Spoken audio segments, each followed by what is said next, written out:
Olá, meu nome é Andressa, sejam muito bem-vindos e vamos falar sobre estudo ativo.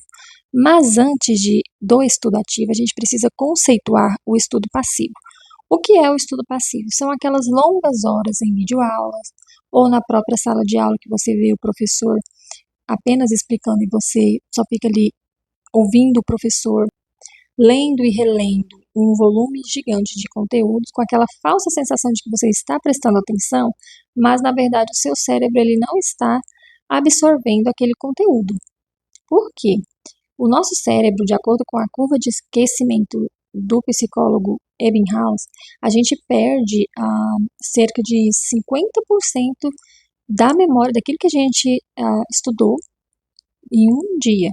Em 24 horas a gente perde de 50 a 75% de memória. E isso significa que aquilo que a gente aprende hoje, se a gente não colocar em prática ou rever várias vezes, a gente vai esquecer. E então a gente tem aquela falsa sensação de que a gente está aprendendo bastante, só que quando chega na prova, quando os nossos conhecimentos são postos à prova, a gente esquece tudo, a gente não lembra de nada. Isso porque a gente apenas estudou passivamente. Agora, no estudo ativo, são várias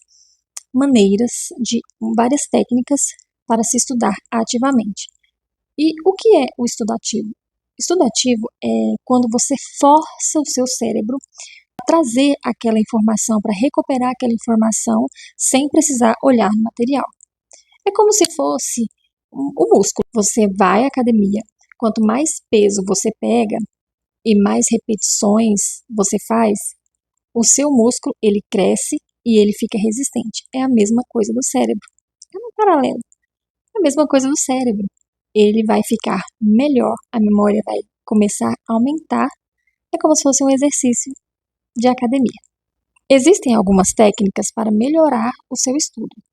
Uma das técnicas para estudar ativamente é você fazer a recuperação ativa, ou active recall, que consiste no quê? Você forçar realmente o seu cérebro a trazer de volta aquela informação e você escrever ou você falar, mas esse professor aqui, o professor Luigi, ele fala que quando você chega da escola ou de algum lugar ou de assistir a sua aula, é bom que você sente em algum lugar, pegue uma folha em branco e escreva, redija um texto sobre aquilo que você leu.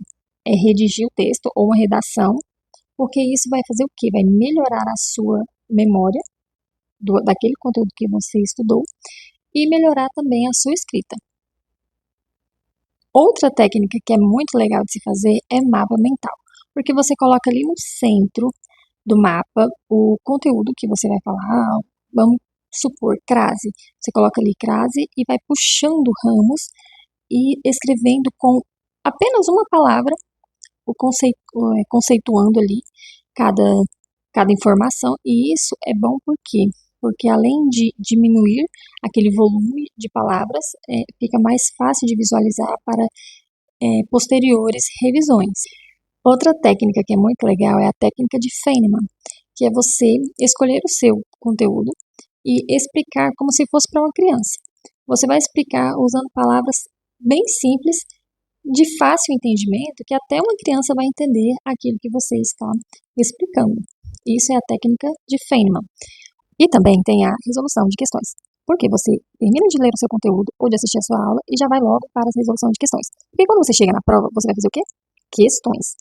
Assim você consegue melhorar o seu desempenho, e quando você erra uma questão, você já vai logo saber o porquê que você errou, porque assim você consegue preencher aquela lacuna da sua memória, fazendo assim com que a rede neural seja completa. Mas isso você tem que treinar, repetir, repetir. E aí, qual dessas técnicas você usa? Essas 4 técnicas que eu falei são as que eu mais uso, que eu mais gosto de fazer, que se adapta melhor para a minha realidade aqui. E aí, me conta aí, qual é a sua? Fique com Deus e até a próxima. Tchau!